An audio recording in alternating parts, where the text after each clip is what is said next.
नमस्कार, गन्ना का फन्ना युट्यूब चॅनलवर सर्वांचं स्वागत. आज आपण अशा माणसाची मुलाखत घेऊन आलो ज्यांनी कमी वयात एक मोठा उद्योग दर्यापूरमध्ये तयार केला आणि विशेष म्हणजे ते इथले स्थानिक नसल्यामुळे तो उद्योग त्यांनी जो भरभराटीस केला त्याबद्दल ते अभिनंदनास पात्र आहेतच. त्या एक मूळचे लंगापूर पळीचे जळमकर, त्यांचे कारखाने हे मूर्तीच्या बुरले होते, पण संजयराव जळमकर यांची सासरवाडी ही दर्यापूर तालुका म्हणजेच खुर्माबादचे अरबट. त्यांच्या आधाराने ते येऊन एक छोटासा कारखाना म्हणजे बैलजोड्याच्या दौरे दुंडे हे करता करता त्यांची आज एवढी इंडस्ट्री जबरदस्त झाली की शेती उपयोगी अवजार बनवता बनवता आधुनिक काळासोबत त्यांचा तो उद्योग चाललाय. आज ते इंडस्ट्री इतकी मोठी झाली का महाराष्ट्रात जळमकर म्हटलं का ते दर्यापुरातले असं घेण्यात आलं. विशेष म्हणजे त्यांच्या वडिलाच्या हातून जो कारभार त्यांच्या मुलाच्याकडे 22व्या वर्षी आला, त्यांनी तो कारभार एवढा भरभराटीस नेऊन टाकला की आज ऋषिकेश जळमकर हा एक ब्रँड झाला.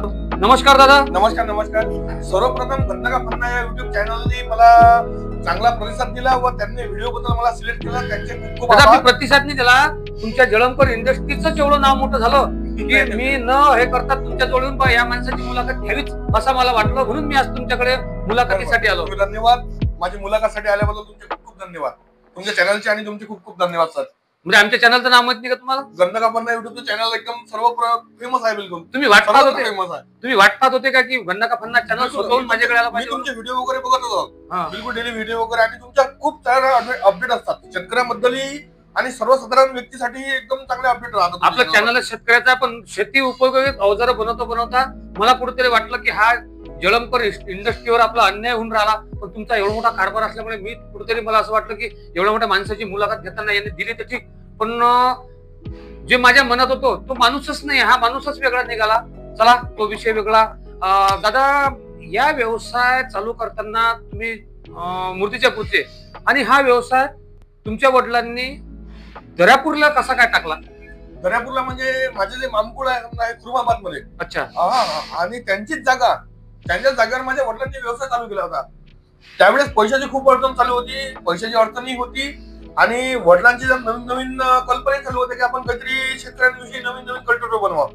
पण त्यांनी खूप प्रयत्न केला, आणि 2018 मध्ये माझे वडील म्हणजे एक दुःखद कारण होते रे की वडील मृत्यू पावले. अरे बापरे, म्हणजे तुमच्या कमी वयात हा फार मोठा आघात झाला. खूप मोठा संकट. एवढा आघात झाल्यानंतर तुम्ही इंडस्ट्री बैलाचे अवजार शेती उपयोगी बनवताना हा एवढा तुम्ही आधुनिक शेती म्हणजे ट्रॅक्टरला जे अवजार प्रत्येक लागतंय की तुम्ही टायर पासून हे बनवता, याकडे कसे वळले?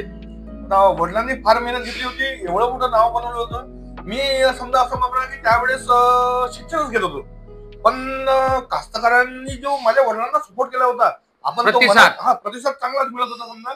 पण आपण असा विचार केला की दुसऱ्याकडे नोकरी काय करायची, आपण एक स्वतःचा बिझनेस म्हणून आपण आपल्या वडिलांनी एवढी मेहनत करून स्वतःचा बिझनेस ठामपणे उभा केला, तर आपण त्याकडे वळलो. तुम्ही तुमच्या वडिलाला कोणत्या वयाच्या कोणत्या वर्षापासून साथ दिली? 2015 पासून समजा मी या बिझनेस मध्ये आहे. वडील कोणत्या वर्षी? 2018 मध्ये वडील गेले. म्हणजे 3 वर्षाच्या कालावधीत. 3 वर्षाचा कालावधी होता. फार काही कल्पना नव्हती बिझनेस बद्दल, काही फार काही कल्पना नव्हती. पण चला वडिलांचा व्यवसाय आहे, कुठेतरी हिंडण्या फिरण्यापेक्षा आपण आपल्या बिझनेस मध्ये किंवा आपल्या ऑफिस मध्ये येऊन बसावं, बस या उद्देशाने मी येत होतो. पण वडिलांची मेहनत बघून आणि जो शेतकऱ्यांचा प्रतिसाद होता आपल्याबद्दल, हा एकदम फार बढिया प्रतिसाद होता. वडील गेल्यानंतर एकदम आपल्यावर एकदम संकट आलं ते. जेव्हा वडील गेल्यानंतर तुम्ही ही इंडस्ट्री सांभाळायचे प्रयत्न केले, तेव्हा असं भुसकळ्यात पडला वाटत. म्हणजे 50 किलोचं वजन उचलणाऱ्या माणसाच्या डोक्यावर जर 100 किलोचं वजन तर तो टपकते. बरोबर. पण हा तुम्ही कारभार कसा काय एकदम सांभाळला? त्यावेळेस माझं वयच नव्हतं असं म्हणून चला, म्हणजे खेळायचं वय होतं, पण त्यावेळेस एकदम जबाबदारी येऊन गेली होती, कारण घरात करणारा कोणी होता. पण वडिलांच्या प्रतिसादा म्हणजे चांगला प्रतिसाद मिळत होता. वडील शेतकऱ्याबद्दल चांगले काम करत होते. माझ्या मनात एक इच्छा निर्माण झाली की आपण काहीतरी करावं, वडिलांच्या पायावर पाय का नाही टाकू शकत. पण तरी जसं ट्रॅक्टरचे टायर सुद्धा तुमचे ते भेटतात, ट्रॉली सुद्धा भेटते, टँकर सुद्धा भेटते, त्यानंतर तुम्ही बारीक सारीक जे कामा ते सुद्धा करतात. ते एवढ्या मोठ्या इंडस्ट्रीमध्ये बारीक सारीक कामं करत नाहीत. याचं प्रामुख्याने कारण नाही नाही, हा चांगला मुद्दा म्हणला तुम्ही. आम्ही एक योजना अशी राबवलेली आहे की आपण कल्टिवेटर विकतो. कल्टिवेटर विकण्याकडे जेवढा आमचा 100% फोकस आहे. बरं, आज तुम्ही कल्टिवेटर घेतल्यानंतर 5 वर्षानंतर माझं जर कल्टिवेटर समजा एखाद्या तुम्ही वर्कशॉप मध्ये गेले तर काय होते, तुमची फसवणूक होते किंवा तुमच्याकडून जास्त पैसे घेऊन ते वस्तू रिपेअर होते. पण आमचा जळमकर हा ब्रँड बनलेला आहे, हा कल्टिवेटर आमच्याचकडे आला पाहिजे. याच्यासाठी आम्ही काही कारागीर आमचे नेमलेले आहेत की आपल्या कल्टिवेटर रिपेअरिंग साठी हे स्पेशल माणसं ठेवलेले आहे आपण. आमच्याकडचं कल्टिवेटर आहे ना, योग्य दरात कस्टमरला तेवढा प्रतिसाद मिळाला पाहिजे आणि तेवढा योग्य दरातच त्यांचं त्या वेळेवरती ठिकाणी आपलं कल्टिवेटर रिपेअरिंग झालं पाहिजे. काय होते, मोठी इंडस्ट्री झाली का रिपेअर करणं हा विषय नाही. त्यांच्याकडून अवजार घेतलं की ते बाहेरच्या ठिकाणी चाललं जाते. नाही, आम्ही पण तुम्ही रिपेअरिंग करता. नाही, आम्ही त्याच गोष्टीकडे लक्ष ठेवलेलं आहे की रिपेअरिंग मध्ये आता असं नाही की आमचं जळमकर ब्रँडचं आम्ही रिपेअरिंग करतो म्हणून. बाकीही खूप सारे कारखाने आहे महाराष्ट्रामध्ये आणि महाराष्ट्रामध्ये जाऊ दे, आपल्या अकोला, अमरावती किंवा बुर्जापूरमध्ये भरपूर ठिकाणी कारखाने आहेत. त्यांची कृषी यंत्रे आपण रिपेअरिंग करतो. रिपेअरिंग मध्ये आम्हाला बेनिफिट असं मिळत आहे, त्यांचं कृषी उपकरण आम्ही रिपेअरिंग करत आहोत आणि ते आल्यानंतर त्यांना ते अवजार रिपेअरिंग वाला किंवा दुसरं काहीतरी नवीन बनताना दिसते, त्याची खरेदी खूप वाढत आहे. हा एक प्लस पॉईंट आहे. बिलकुल डोक्यातून नवीन तो एक नवीन विचार आहे. पण त्याच्यामुळे आम्ही त्या रिपेअरिंग कडे तेवढंच लक्ष देऊ जेवढं नवीन म्हणजे कृषी उपकरण विकतो तेवढंच आम्ही लक्ष आमच्या रिपेअरिंग वर ठेवतो. पण दुसरा विषय असा आहे की शेतीच्या यामध्ये लेबर नसल्यामुळे आज ती शेती आधुनिकतेकडे म्हणजे ट्रॅक्टर कधी वळलेली आहे. पण तुम्हाला कधी जे कारागीर आहेत हे कधी मिळत नसतील किंवा त्यांचा त्रास होत नाही का? नाही, थोडाफार त्रास होतो, पण आमचे जे कारागीर नेमलेले आहे हे आम्ही एकदम सिलेक्टेड आणलेले आहे समजा, आणि ते कारागीर असे काम करतात बिलकुल की एकदम खर्चार्क. आणि आमच्या त्या बाबतीत विविध प्रकारच्या मीटिंग होत राहतात. म्हणजे त्यांना आमचं म्हणणं हेच असतं की आम्ही आठवड्यातून एकदा मीटिंग करतो कारागिरांसोबत की आम्ही घरच्या सारखं माणसं समजतो त्यांना. जशी माझ्यावर एक जबाबदारी आहे ग्राहकांची, तुम्ही ऑर्डर दिल्यानंतर तुमची या तारखेला जशी माझी जबाबदारी असेल मी माझ्या कारागिरांवर जबाबदारी टाकतो आणि ते चांगल्यापणे करतात, वेळेवर प्रोडक्ट द्यायचा प्रयत्न करतात आणि मी स्वतः ते चेक करतो की आपलं प्रोडक्ट हे बरोबर व्यवस्थित बनलं नाही बनलं. बरं, आता तुमच्या इथं असे कोणते इन्स्ट्रुमेंट आहेत की ते सर्व बनतात? आमच्याकडे असं कोणतंच उपकरण नाही की जे बनत नाही म्हणून. नवीन प्रॉडक्ट कृषी उपकरण कोणते सांगा? नवीन प्रॉडक्ट मध्ये तुमचा असा कोणता विचार आहे की बाबा हे प्रॉडक्ट माझ्या इकडे माझा जळमकर ब्रँड म्हणून राहील म्हणून? तसे फवारणी यंत्र आपलं जळमकर ब्रँड म्हणून चालतच आहे. आणि त्याच नवीन मध्ये सध्या काम चालू आहे समजा, तुम्ही बघू शकता आपण पॉवर टिलरची हे चालू केलेली आहे. म्हणजे पॉवर टिलर बनवायचा खूप प्रयत्न चालू आहे आपला आणि आपण दूरदूरून राजस्थान, पंजाब, हरियाणा या साईडनं माल परचेस करून आपण असेंब्ली करतो याची आणि आपल्या ब्रँडिंग नुसार ते विकायचं आहे. आपल्याला कस्टमरला काय लागते आणि आपल्या शेतामध्ये काय चालते आपण त्या हिशोबाने त्याचे ब्लेड वगैरे नेमून ते एक प्रोडक्ट नवीन काढतात, ते लवकरात लवकर कस्टमरला मिळेलच बिलकुल. आपल्या तुम्ही सोबत लहान ट्रॅक्टरचे जे लहान उंच टायर आहेत बरोबर ते सुद्धा इथं आणलेले आहेत? हो, ते टायर वगैरे सगळं आपल्याकडे आहे बिलकुल. म्हणजे शेतीविभागी असं कोणतंच उपकरण नाही की जे आपल्याकडे जळमकर इंडस्ट्री दर्यापूरमध्ये आहे नाही म्हणून सर्वच गोष्टी आहे. पण दुसरा विषय असा की तुम्ही हे एवढी मोठी इंडस्ट्री टाकत असताना तुमचे दोन समजा हे आहेत, एक इथं मोर्चेपूर रोडवरचं आणि एक कुठं आहे, एक आपला अकोला टी पॉइंट आहे समजा आणि एक आपला अंजनगाव MIDC समोर आहे बिलकुल. ते ह्या व्यवसाय असताना तुमचं हार्डवेअर आहे तिथं कुठल्याही प्रकारचं शेती उपयोगी अवजार मिळते.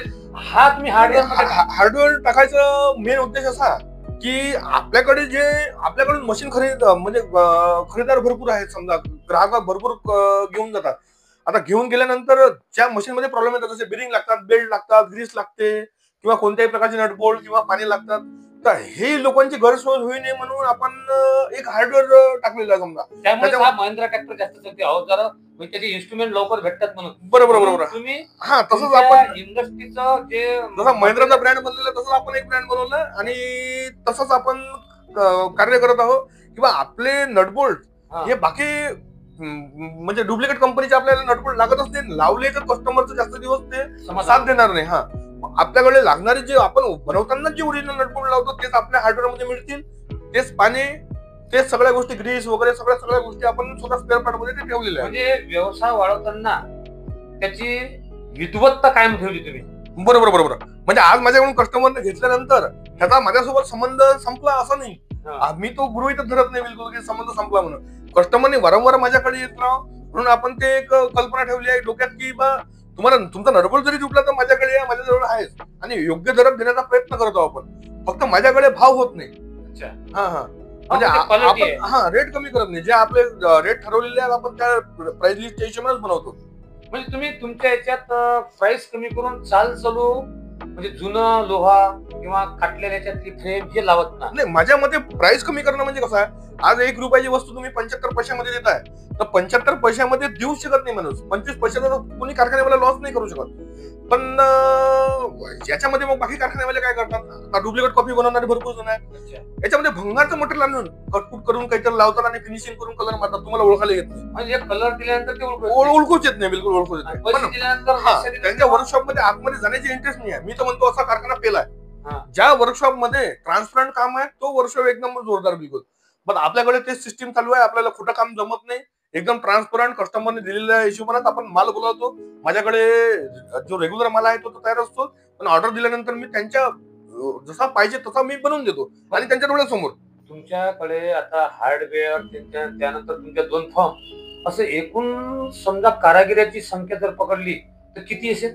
आता असं म्हणून चला की मी 20 ते 22 लोकांना रोजगार देत आहे. म्हणजे एक प्रकारची ही इंडस्ट्री स्थापन करून दुसऱ्याला रोजगार देणारी जळमकर इंडस्ट्री आहे. बरं दादा, एक माझा प्रश्न आहे की थोडस बाकीच्या कारखान्यावर म्हणा की तुमच्या कारखान्यावर म्हणा काही लोक असे नाराज होतात की बा मला जसं आज बोलावं तर ते 2 ते 3 दिवसांना मिळते आणि जेव्हा जरूर असते तेव्हाच शेतकरी त्या इन्स्ट्रुमेंट घेतो. बरोबर. नाही, आता ज्या वेळेस सीझन राहते त्यावेळेस ग्राहकांची गर्दी खूप असते. मला सांगा, आपण 100 प्रोडक्टची तयारी ठेवलेली आणि 100 प्रोडक्ट खरेदी करता 150 कस्टमर येत आहे. त्याच्यामुळे थोडासा मागं पुढे हा दिवस होतात. पण मी त्या गोष्टीकडे लक्ष देत नाही. किंवा ग्राहक 2 दिवस आपण डिलिव्हरी देणार 2 दिवस लेट होत आहे. आपण गोष्टीकडे लक्ष देतो की आपली क्वालिटी आजही तीच आहे आणि तेच राहणार बिलकुल. पण तुम्ही दरवर्षी म्हणजे फवारणी मशीनच्या बाबतीत तुम्ही एक नंबर आहात. एका वर्षात तुमच्या फवारणी मशीन किती जातात? 200 ते 300 मशीन विकतो बिलकुल. ट्रॉल्या किती जातात? ट्रॉल्या जवळपास 60 ते 70 ट्रॉली जातात. टँकर ट्रंकरी जवळपास 20 ते 30 जातात असतील वर्षाचे. म्हणजे हा खूप मोठा बिझनेस झाला. नाही बिलकुल. कथा तेवढा आपल्याकडे कास्तकारांचा प्रतिसादही चांगला आहे आणि कास्तकारांना आपण जे बनवलेले प्रोडक्ट आहे हे आवडतही भरपूर आहे.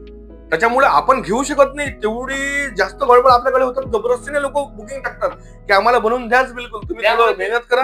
त्यामुळे ते लेट होतात. आणि आपल्याला असं वाटतं की कस्टमर नाराज नाही झाला पाहिजे, आपल्या दारी आलेला हा खाली हात नाही गेला पाहिजे. पण आपण ऑर्डर घेतो आणि तेवढं आपण थोडं ऍडजस्टमेंट करून देतो. आणि माझा कारागीर वर्गही असं जोरदार आहे बिलकुल की तेवढी तेही मेहनत घेऊन राहिले. मग त्यांना माहित आहे झाडाला लागलेले जे झाड आहे, झाड म्हणजे मी आणि फळ म्हणजे आपले कारागीर. झाड मजबूत रहेगा तो फल अच्छे मिलेंगे म्हणून त्या हिशोबाने तेही एकदम जोरदार मेहनत करतात. मी थोडीशी तुम्ही नसताना मी कारागीर सोबत किंवा तुमच्या कस्टमर सोबत बोललो बिलकुल. त्यांचं समाधान म्हणजे तुमचे इथले कस्टमर असो की तिथले कारागीर असो, म्हणजे मी कुठल्याच कारखान्यात असं पाहिलं नाही की बा मालकाला मागे शिव्या देतात.